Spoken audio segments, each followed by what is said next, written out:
Badmon team, you know? What's good, YouTube? It's your boy Badmon Jackson back again with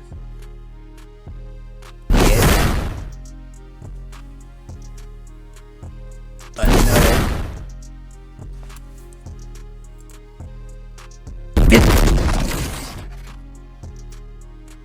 and today got a video that's requested to me by Pickles DeGaijin, and it's called Black in Japan, being a half Japanese Jamaican. Fellow West Indian in the building, yes sir. Badmon team that's right there, you know what I'm saying? So looks like an interesting video. Can't wait to check it out. But before we dive on in it though, please do me this favor. Hit that like button, hit that subscribe button, and hit that bell button so you can be notified whenever I drop a new video like this. Also, share with your family and friends. Doing so will help me grow. You already know. I love you. But that's all I got. So without further ado, let's dive on in. ハーフイコール勉強できない日本語喋れないバカ日本人じゃないでしょ like okay, that's a nice way to meet somebody, like hi, nice to meet you. First of all, I don't know you, like, and then I'll be like, oh, yes, I am Japanese.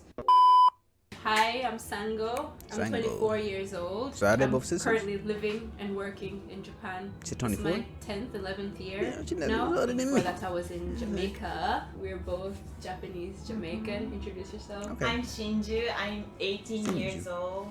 I'm a student. I learn English every day. Says you learn English every day. Yeah, that's all. Yeah. So I guess they're originally from Japan. They're learning All I English. remember is we lived in the countryside.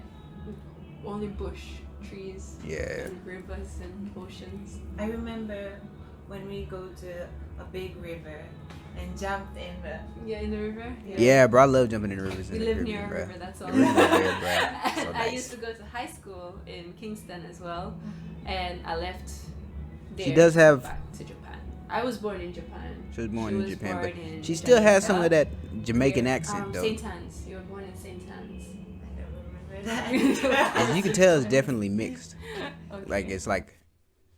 That's cool, you know what I'm saying? My first Very beautiful impression lady. of Japan Not gonna lie was to you. it's just everything was super futuristic, and even if it's not in the city, it seemed like we were in the city. Like I remember when we first saw an escalator. I still want to go we to were like, Japan so what the bad. hell That's is gonna be that? that's on She my didn't want list. to I'm ride going it there. because she was scared. I don't think she remember. You remember that? No. Yeah, so that was my first impression.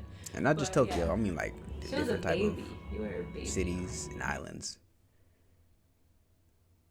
Well, I came back in junior high school, and it was a total local Japanese school. So I spoke Japanese, but I didn't really speak it that much because I was only speaking it with my mom, and my mom understands a little bit of English.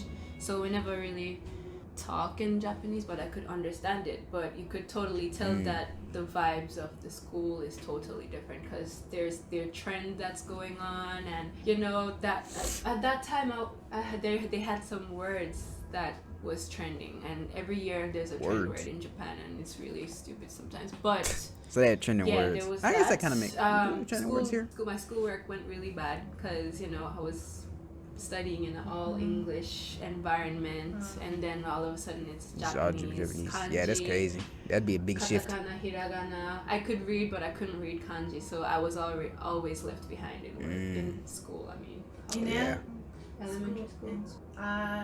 I remember that everyone was mean about my hair because it's curly and Oh, yeah. different from everyone in Japan. Yeah. I mean, even like the simple twist out. And like, that how hair is not people even like twist, super they're gonna curly be either. Like, Like, it's curly, but it's not like super curly. I mean, I didn't really. I know there's a lot of people who had like bullying bad, but I never had it really bad. People would nobody did anything physical, but it was more like a talking Like, behind your back. Yeah. So, I feel and that. I stuff feel like that. No, I didn't have any good, like, what's it called? Good impression. It was more like nobody really came up to me and talk about it, but you could tell that. Yeah, people they, talked you know what I'm about it. saying? So They talking in the stuff hallway though. when you're walking past, the boys would be like something that I had that a lot in June, especially in junior high school. But it was different in high school. How was junior high for you though? I didn't feel nothing. Right. Yeah. Because I think so. From my perspective, it's more diverse right now for her and Because my the age youngest difference, sister, 'cause yeah. there's So more, like her variety generation, of kids even in though it's only their like what 6 school years and apart. classroom and stuff like That is a big difference and though. the issue 6 years is a lot, is especially more, with kids nowadays, what's bro. it called, like normalized. And I was I guess? straightening my hair every You were day. straightening. I was she doing was that straightening as her well hair. because that's the least I could do. I mean, you know, they knock the nails down that stand out. So basically, everybody's just trying to, you know, get nakayuka style. Well, high school was different though, because the high school I went to, it was more of a international school, and everybody's there because they want to learn the English, and because of that, you know, I never really had any like issues with getting along with people. That was easier. I think it'd be cool to kind of do like international school and type Teachers stuff, would bro. always I wish I not would have pay been able to attention experience at all. something like that. They'll To be ignore honest the with you. situation at all times. So knowing that, I never really went to the teacher and say anything. I mean, they're teachers, you know, you don't want to snitch on anybody. Yeah, true. That's very true. So we had that, but the English teachers were nice though. But I don't know. Every teacher thinks every foreigner student can speak English. So yeah. they like, why can you do that? Oh, they expect you to be, yeah. I mean, the only thing I had problem with in English class is that I couldn't read the questions, so I'd get like. So are the stupid English grades questions just in because I Japanese didn't then? Understand the question, but just that though. My classroom was all Japanese. Like I didn't have any like, you know, say biracial or hafu in the classroom. I was plus like my mom didn't really care about like my hair, so she would let me wear my hair down and all curly and just throw me into the school like So that. then they definitely know that you And different. That's where everybody was like, okay, she's different. Yeah, for sure. So we heard that it was like that. So and I don't know if it's a Jamaican thing, but you know the term "we're no big friend." So that I still had that ideology inside me from coming from high school, especially. So I wasn't really the type to go towards people and ask them to be okay. Let's be friends. Yeah, for sure. That's how I am, to be honest with you. Yeah. That's definitely how I am.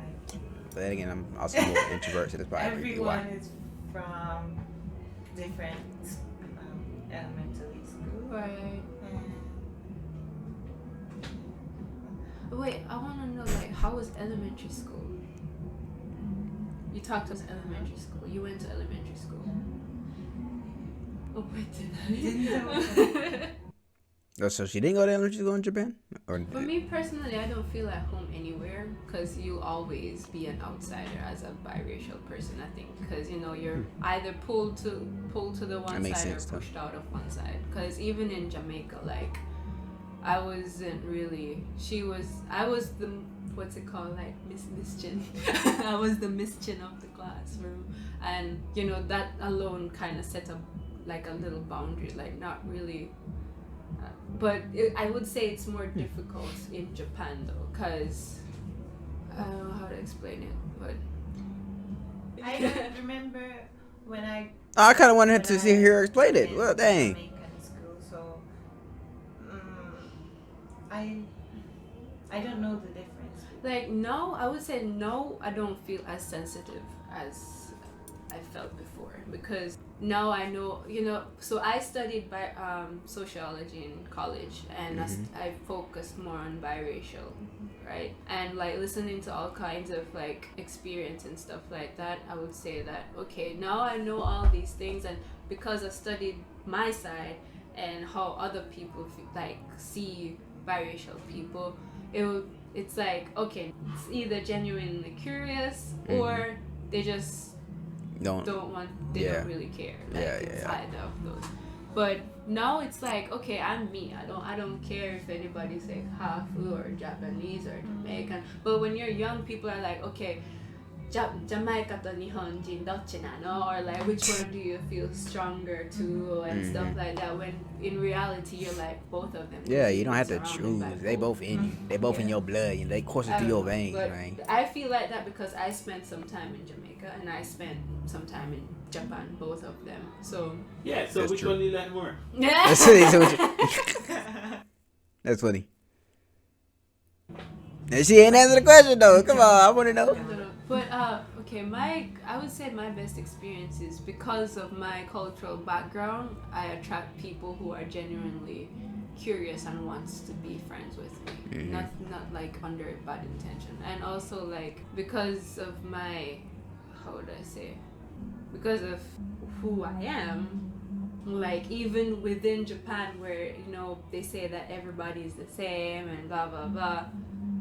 I attract people who are different.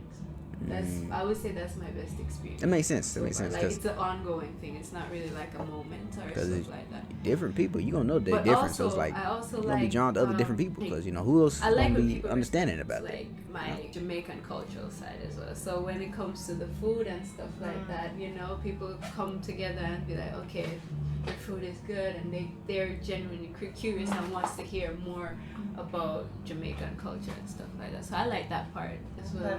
I think the reason why it doesn't come out is because she hasn't really experienced anything else. It's becoming more universal. Diverse. It's becoming more diverse. So she's in like she's like full Japanese. I mean, you know what I'm saying? She's born and raised there, I guess. Young, like and her, she was staring at me. Yeah, people used to stare, like look at you for like a good amount, and then we're like, oh yeah, hey, what you looking at? And like we'll have moments like that. But these, though, I don't know if it's because we're becoming like what's it called, numb to it, or if it's because it's actually changed. Oh, that makes sense, yeah. Because getting less. if you get used to it, you're not gonna notice it no more. So yeah, that's true. 待って、わかんない。急に出てくる。フレンドリーじゃないって言ったらおかしい。フレンドリーじゃない。Not friendly, like not open. Most Japanese don't care about others.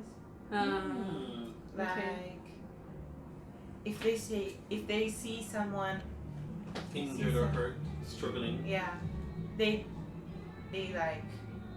I guess look the other way. Yeah. It's always neutral. Saying that's your business, you handle your business, I handle my business, and then leave it at that. They won't try to help them. Okay, that makes sense. They don't want to be in trouble. Right, they don't want to get in trouble. Yeah, they don't know what's gonna happen. Right. That makes sense. They keep to themselves, basically. I mean, what I don't like about Japan, I would say, is that people are still ignorant and like unsensitive towards certain things. For example, like, like they'll ask questions that are sensitive questions, but just out of ignorance. I don't know. That's sometimes I understand.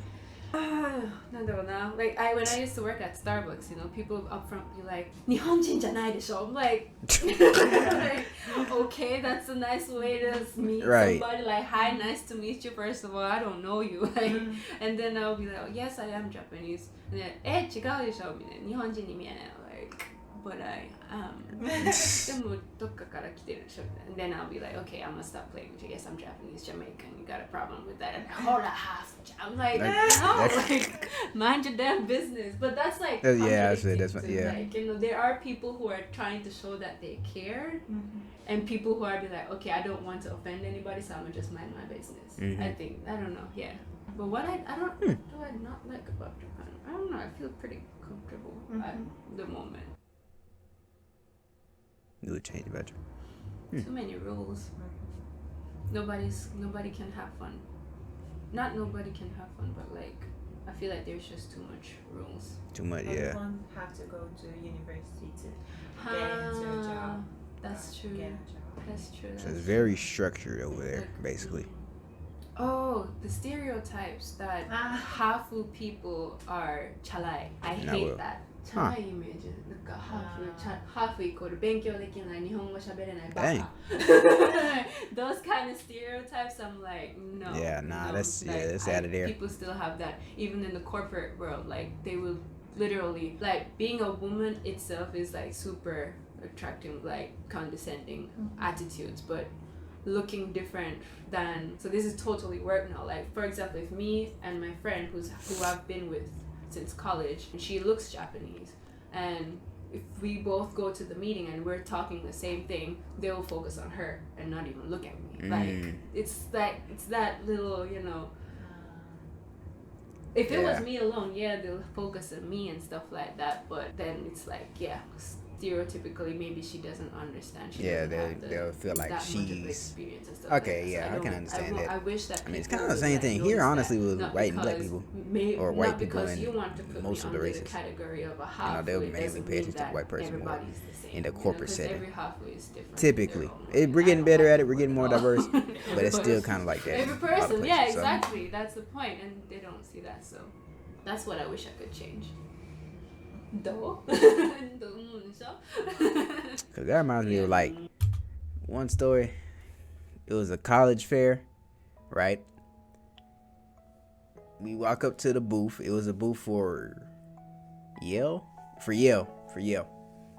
I walk up there, and then me and a white guy walk up there, bro. We were both asking about the college question, about the college and stuff like that. And the guy was an older white guy, at the booth. I guess representing Yale or recruiting for Yale, whatever you want to say. And he was just focusing on all of the white guys' questions and all what he was asking, and none of what I was saying. So I was like, I see what kind of school this is.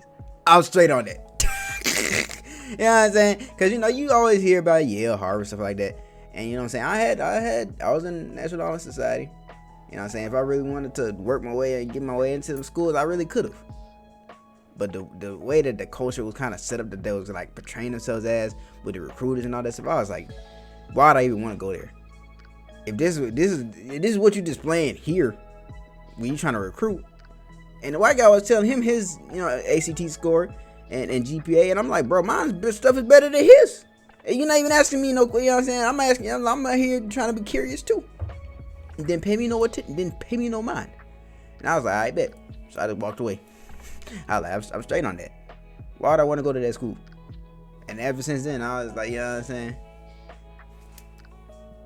Yeah, bruh. Nah, I can't say that, But then again, a lot of those Ivy League schools are inherently racist, you know what I'm saying, at their foundation, at their core. If you really research a lot of them, a lot of these big college institutions, especially the Ivy League ones, were built on, you know what I'm saying, racism. As was a lot of stuff in the U.S., but I digress. That just kind of triggered that in me, hearing them talk about that like that. You know what I'm saying?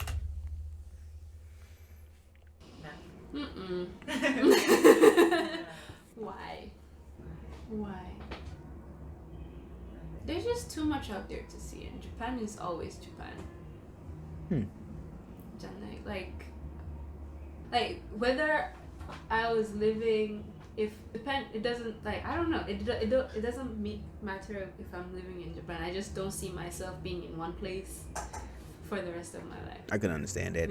I be kind of feeling like that too, but sometimes. At the same time, it's like I have places where I would like prefer to like live for like a good amount of time. There is more out there, but at the same time, it's like there is more we can do here that we can fix, and I think one thing about the Japanese society with Hafu and people like that is that a lot of them leave to go outside, and the reason why they leave is because they don't feel comfortable here. But if we keep doing that, nobody's ever gonna feel. Yeah, it's not gonna fix anything because everybody just leaves and the problem doesn't get addressed. But then again, who gonna be the one to fix the problem? That's a lot of I need the juicy work. details. You could just be enjoying yourself. I understand that for sure. Shy? You're shy? No, not me. Oh? Boys. Oh, boys are shy? Yeah. What boys? Japanese boys? Yeah. Okay, yeah, that's true. Too shy. Too shy. You're probably around good boys. So. You said good boys. Yes, nah. Yeah. Yes, I nah. don't know. I mean, so it's either okay for how to say Japan. I would say Japanese and non-Japanese people. Japanese people, they're either overly shy and don't do shit, or they're extremely narcissistic and they just do shit. Like fuck off. So it's, I would say, two different things. But like dating wise, I've never felt comfortable dating a whole Japanese person. Yeah, I did not. Like, Interesting. now I know that I didn't like it. Yeah. I felt like I had to, what's it called, tone down my Jamaicanness. Cause bro, you can hear a lot of the Jamaican in her, bro. For example, I can if hear wear hair down, she has they'll the be freaking like, accent, bro. It's like, you know what I'm even saying? wearing pants, they're like, Even when she speaks Japanese, you can still hear it. I'll Cause wear Jamaicans have a strong Like, accent, the bro. fuck, A I'm not very gonna wear skirts just because recognizable accent. It's just like those like young stereotypes of girl, like having a girlfriend. Yeah. Okay. Alright, so if you want to plug your social media, please plug your social media now. Insta no. Toka. Oh, look at the host. He's Jamaican. You can hear he has a strong Jamaican accent. They all talk You can pretty find similarly. me on Instagram at island_empress35. Yay! I do makeup content. So Island_empress 35. I do nothing. I take nothing. Man, hoping Hey, that DM or thank you. something. Yeah, man, that was a cool video. I like that. I like that a lot. It's very insightful. Really gives you a good look at the whole interracial, mixed, biracial view. Especially when it comes to, with me being West Indian, I'm always liking seeing the West Indian mixed people, especially in different cultures, like here in Japan. I love seeing that. And I like how they gave you two different people, even though the age difference, the age didn't really matter. It was just more of their experience. One was actually, experienced both Japan and Jamaica, so you could tell a lot of the influence in both. Because, like I said, she had the accent, bro. She had Jamaican. You could tell she had Jamaican in her. The other one, obviously, you could tell primarily grew up in Japan because she's still learning English and things like that. And even the mannerisms and everything is just different. Like you could tell, even though she's Jamaican Japanese, also her mannerisms were completely different from, you know what I'm saying, the other one. I forgot the names. Golly, bro. Was it Sango or Sanjo and Shiji or something? I forgot the names. I don't want to butcher nothing. But yeah, so that was very interesting. I like seeing that, and I think it's cool. And what they say is very true. And this doesn't just go for like Japan, but this goes for like a lot of places where that there's a problem that needs fixing, but nobody wants to stick around to fix the problem because the older generation, they already old. That's what they're accustomed to. They probably the ones keeping it alive. They're not gonna fix it. It's up to the younger, newer generation to fix it. But you have to want to stay and fix that problem though. And it's like, why do I have to be obligated to fix it just because I'm from here or I was born here? I want to enjoy my life and live my life and, go this and that, experience this and that and the other myself. So, like, you have to be a very selfless person and, like, a real humanitarian that wants to focus on literally bettering the future for everybody else. You know what I'm saying? It's almost self-sacrificing. You don't necessarily have to sacrifice all yourself to do that, but a lot you will have to sacrifice to do that because you have to sacrifice certain experiences and go in certain places because you have to stay to, help make the change. And so change isn't easy. That's just the fact of the matter. Change isn't easy. It's gonna require sacrifice. It's gonna require uncomfortableness and all that stuff. That's just the fact. So at the end of the day, do you want to be the person to make that change or not? That's really the question asked. And not everybody, of course, is fit for it. But yeah, that was a good video though. I put my little 2 cents in. I didn't want to talk about it too much, but I also didn't want to pause too much also. So I kind of had to cut down myself on certain things. But yeah, I enjoyed that. That was cool. Thank you for recommending that to me. Love it. But if y'all enjoyed that video or any part of it, please, leave a like, comment down below, hit that subscribe button, and hit that bell button so you can be notified when I drop a video like this. Also, share it to your family and friends, all that good stuff, because you know the algorithm gonna be in a rhythm when you do all that stuff, and people gonna be fine, you know what I'm saying? So yeah, bro, I appreciate if you did it very much so. And yeah, but that's all I got. So I'm gonna catch you guys next time. Love y'all. Peace, joy, happiness spread all the way around. And remember this: bad vibes don't last, they always pass. Be safe out here. Peace. Bad vibes don't last, they always pass. Do you know?